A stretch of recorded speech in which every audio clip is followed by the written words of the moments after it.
Good afternoon, everyone. I'm back on the front of the boat. I'm having a bit of sunbathing. It's a bit overcast today, but the sun's coming through just the same. And I've been watching the news. I've been catching up on the news because, as you know, I've been in London for a few days, and I don't generally use the phone for going through to find out what's going on. I don't like the phone. I generally only use the phone for videos and stuff. But got back on the Mac and looking up and seeing what's happening. Of course, the big thing that's happening at the moment in the world is the war in Israel, in Gaza, which, as you know, started about a week ago after Hamas made an horrific attack and started murdering civilians and things. Well, the whole world is there, the world's press. I mean, I'm even watching Indian channels where the Indians have sent reporters over there. They're all filming and trying to predict what's going on. And I think I know what's going on. I mean, I'm not in the know. I don't have any special information. This is just what I'm thinking of what I think they're going to do. And they've warned everyone to get out, and they're going to attack North Gaza. They're going to destroy it. They're going to absolutely make it into rubble, and they've told everyone to get out. And of course the civilians are going.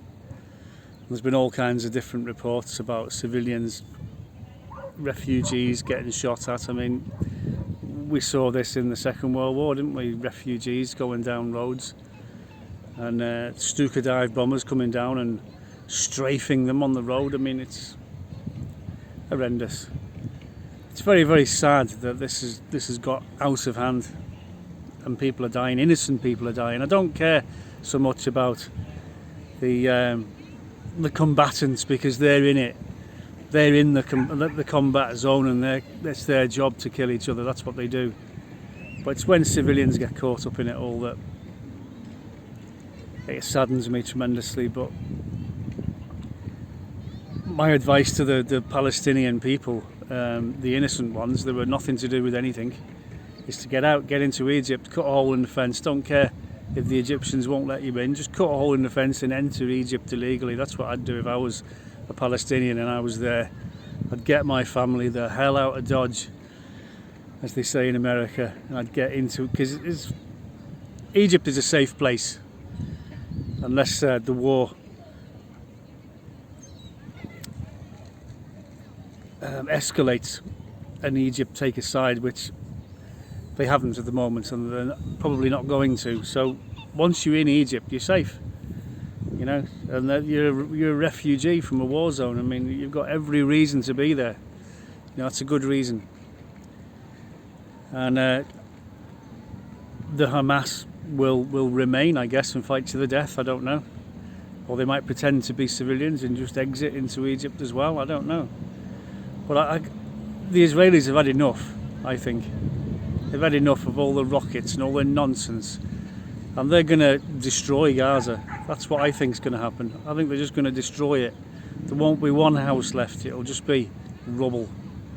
And they'll turn it into a wasteland, and nobody will be allowed to live there. Nobody. Not even the Israelis. I think they'll build a fence around it, and they just won't let anybody in, and they won't let anybody stay there. And it'll just be a reminder to the world of enough is enough. And Hamas will go off and they'll regroup somewhere else, and they'll hate the Israelis even more than they hate them now, which I can't understand. You know, devoting your life to wanting to wipe out an entire race of people. That's just beyond me. I can't begin to understand why people feel that way. I mean, I know it's a very complicated situation, and there's more to this subject, and there's no easy solution. People have tried over the years, but you know, I was in London, was walking up the Edgware Road Friday night, I think it was, and the place is full of different cultures, you know, from different parts of the world, and they're all seem very friendly. You know, there wasn't any, hey, white man, you can't come up our street. There was none of that. You know, why can't people live together? But the point is, the truth is that not everybody wants to be your friend. It's just a sad truth. I mean, you don't have to be friends with people, and some people just don't like you because you're alive and you're there, and that's just a sad fact in life, you know. And I think they've got that problem in Israel. I think Israel is the only part of the Middle East that doesn't have any oil.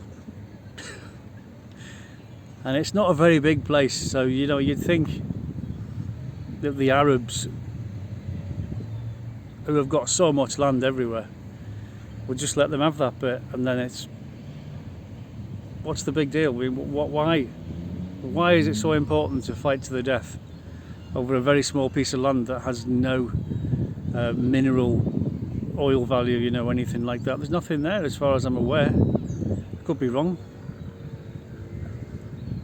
but it's gone back centuries, hasn't it? You know, there's been the Crusades. Richard the Lionheart was fighting to bring Christianity back to Israel, and it's gone on and on. I mean, I think the Israelites were driven out 2,000 years ago in a war, bloodshed, you know, fighting over the land. And I think it's just traditionally somewhere that religious people have come to fight for, and I don't know why. It's obviously something I'm not getting on, isn't there? I'm not understanding its significance. Sure, Jerusalem's a holy city, that's why they've decided to share it, haven't they? There's all different sectors in Jerusalem that belong to different religions, but you know, religion and politics at the best of times is a recipe for arguments. And if you put religion and politics together in one argument, then, well, you're definitely going to finish up arguing with people, aren't you? It's just really sad that innocent people are dying. That's my perspective. And the sooner it ends, the better, I think. What do you think? Comments below, very important. Thank you very much for watching.